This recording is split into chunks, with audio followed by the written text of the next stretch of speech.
Whoa, I'm amazed by you. I'm honored to be in your courtyard this afternoon.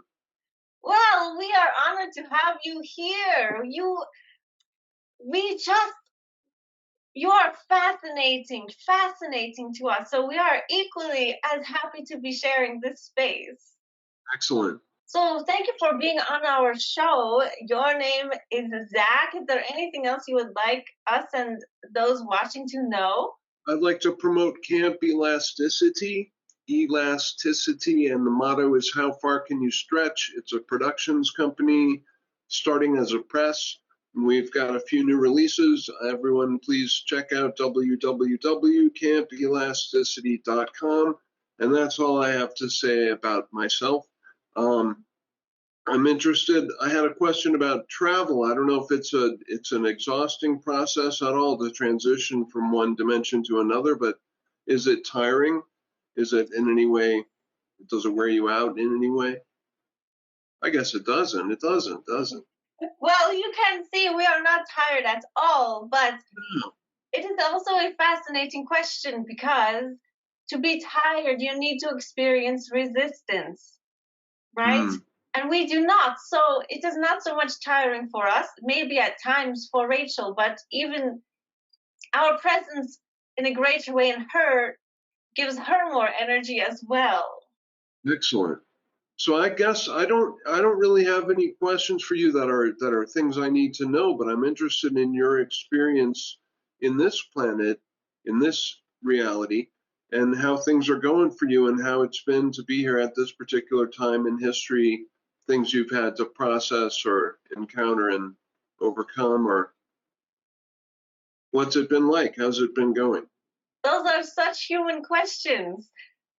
Well, Rachel would have those things to say, right? Rachel has been processing and feeling, right? And noticing, but we see you and we see your world as the perfection that it is, right? Excellent. We see nothing is wrong. You are growing. Things have never been better. We are excited for you. You are coming into your own power and knowledge more and more. And the same is true for you as a collective. So it might look messy right now, but when you are cleaning your house, sometimes it looks messier right before you are done, right? That is just what is happening. It is so good where you are, so good. Thank you. I'm just very impressed by you. I don't like to ask human questions. I know what you mean by it's a very human question, Oh, and I'm it's trying. nothing wrong. We were just playing with you. Yes. Yeah. Well, gosh. So things are looking good. Do you think it's going to be a whole lot more messiness before we can step into and own our perfection? We will say yes to that, yes. But Sure. it is also about where are you focusing? You do not need to focus on the mess in order to live your life, right? And to grow and to contribute and to be stepping more into your own wholeness. So, yes, things will get messier, but that is because of the resistance to change. Right. And so, you as a person or anyone listening, you can choose your focus. You do not need to focus on the mess. It is not necessarily your mess. So, if you keep to yourself, right, as much as you can, Rachel says she keeps her eyes on her own paper, right? Mm-hmm. You get to choose what level of messiness you encounter. Mm-hmm. Yes, I agree completely. And you reminded me of a thing I came up with the name for it, right? I mean, it's just ancient knowledge that's been talked about forever and forever, but I call it subjective destiny. And the idea was that that you could be so perfect in your own microcosm, in your own backyard, you could have attained perfection to such a degree that the outside world would go along with you.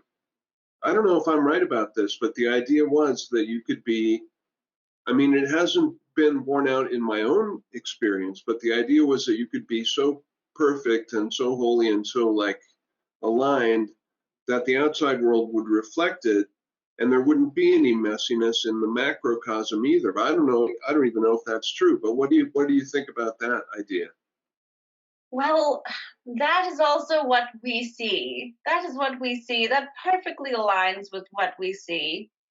And the the laws of your current universe, right? So you're in a vibrational attraction based universe. You are the creator of your life. And so that person who you are describing, who has achieved perfection, as long as they are emotionally, right, vibrationally in the desired place that they would like, they will see only what they desire. Yes. You already see this with your lives. You see that as you change, your perspective changes and your friends change and your circumstances change. So it's just a degree of that happening already. And must there be a collective change to bring about a noticeable global change? I guess you just answered me in the negative, but I've always been wondered, I've always been sort of hindered by that. Like, gosh, everyone has to think like me or it won't change kind of thing. And I don't know if that's, I don't think it is true. I mean, because your personal reality doesn't even depend on what happens in the macrocosm. So it shouldn't even be a concern, I suppose. It's just a natural working out of things that are to be worked out. Well, you I don't know know. what? How we see it, how we see it is that you are all source beings. Your planet is a source being. And so 99.9% of you has a positive vibration happening just because of who you are. Hmm. So the 0.1% of you that might feel resistance or messy or violent or whatever, right? There are people on your planet that you are saying are not up to speed with the truth of you. But Hmm. that is such a small percentage, really, of who you are that that there does not need to be a mainstream change or coherence for you to see the benefits, right? So, as you are Yeah. saying, the macrocosm will appear to change even just when you change because you are seeing the majority of the energy. You are Hmm. choosing to filter out that tiny, tiny percentage that isn't aligned. But in the scope of things, it is a very, very, very minuscule part of your planet and who you all are. I like it. And you just reminded me that when I talk about the macrocosm, I'm really talking about my mind and not something apart from myself. Yes, this So, is all the same, right? Your mind is what you perceive in the outer world. yeah, wow. How can we make you feel comfortable as a visitor and best host your energy? We are never uncomfortable. We do All not right. know what that is, right? We can sense it in Rachel at times. So we are familiar with the idea of that, but that is really the beauty of alignment with your whole being, right? Is when you are feeling comfortable, when you are feeling at home in yourself, that is all we know. And it is Uh, a wonderful way to be. is there a way for one who has not attained to that, like me, to optimize the connection? Is there anything I can do to make it the best connection it can be? Yes, and we will start by saying that you are not far off, right? You are connecting with us, so you are therefore much more aligned than you maybe give yourself credit to be. First, with you especially, but with most people, it is a lot easier than it seems. And for those who are very strong intellectually, it can seem like you are being asked to dumb yourself down, but that is not the case. We are not against thinking and pondering. We are not against anything. But we will say that feeling better, feeling happier, moving in your curiosity, which for you is what you are all about, relaxing, that is the way to enhance your connection. Because, right, as we say, we are never uncomfortable. We are always at home. We are never alone. And that Mhm. happens by relaxing and by choosing what makes you happy and not overthinking, not using your mind in place of your intuition. And Right. seeing life as easy and seeing life as taken care of for you and seeing nothing as off limits, because it is not. So it is relax, relax, relax. And whatever you are thinking about, make note of what it brings up in your body. If it produces tension, it is not benefiting you, right? Mhm. I like it. I I lack burning questions, but I'm really enjoying talking to you. Do you have any questions? I suppose you know everything about human consciousness and earthly reality, but do you have any questions for me or any directives for me to start talking? Well, we are enjoying this conversation as well. It is wonderful. We will say that at your website there is a conversation between you and I about very interesting things. So if people want to look at that, they can. What will we ask you? Well, do you know do you know anything about your own connection to your star family and friends? Hmm. Not know anything. My parents were divine science ministers, so I've always been party to the metaphysical angle. And I sort of looked into the extraterrestrial thing on my own, beginning with Zechariah Sitchin, and then I read Whitley Strieber, and I read pretty much all the names you can think of who wrote about that. And that was several years ago. So I feel like I've gone, and then, oh, but then Britt Wolfson, the guy I was talking about last night with Rachel on the podcast, he is the one who introduced me to Bashar. And that was around 2004. So that I bought, I think it's called Blueprint for Change. I bought one of the books and I read through it. And I believe in channeling and that way of connecting. I always have believed in it. And you're the first person, as far as I know, that has that connection, that has gone all the way with that idea.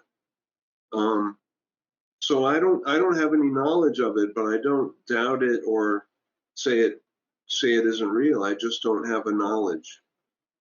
Do you have a knowledge of my star family? Yes, of course, we can see them now. And we would just like to say that if you are interested in having a conversation with them, they are right there available to you. You do have some All right. Pleiadian lineage, just like me. That's where I live most of the time. And Mhm. you have some Arcturus as well. It is a beautiful mix that you have. There is a little more, but of smaller percentage. There is a very you let us see, you tell us if we are correct in describing you.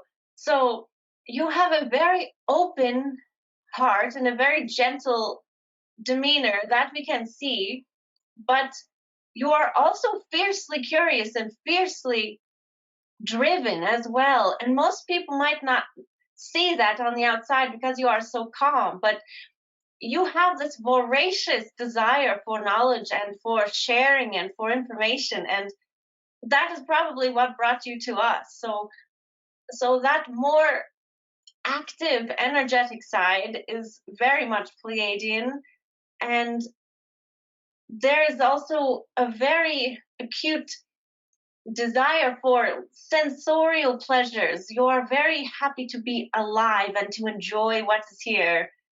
And then that our turn side is much more about the heart and connecting and information.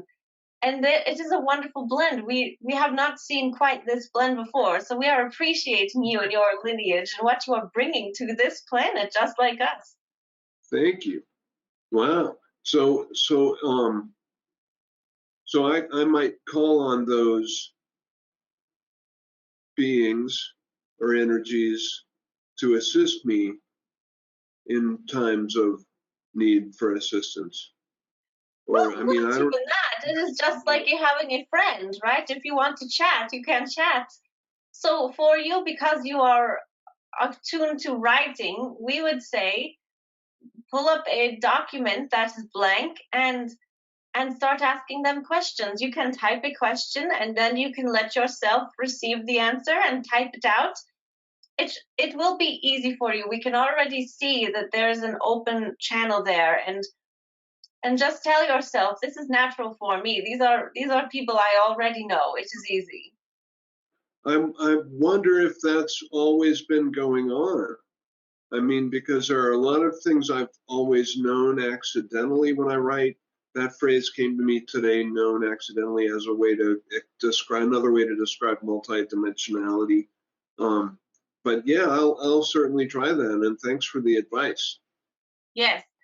We see you having a good time with this, so we are pleased to bring this to you. Excellent. Well, gosh, do you have other appointments today? I don't want to waste your time or keep you any longer than I ought to. We are fine, but we do feel we are coming to a completion. But this Okay. has been such a wonderful exchange. Thank you so much for being on the show. You're welcome, and thank you very much. Yes, thank you very much, and thank you for the interview and for connecting. And I'm sure we will see you again soon. Zach, thank you so much. All right. Well, I hope you have a great rest of the day, and I look forward to receiving that link. And thanks again very much for speaking with me. Yes, thank you, thank you, thank you. We love you, and we will see you soon. Bye for Bye. now.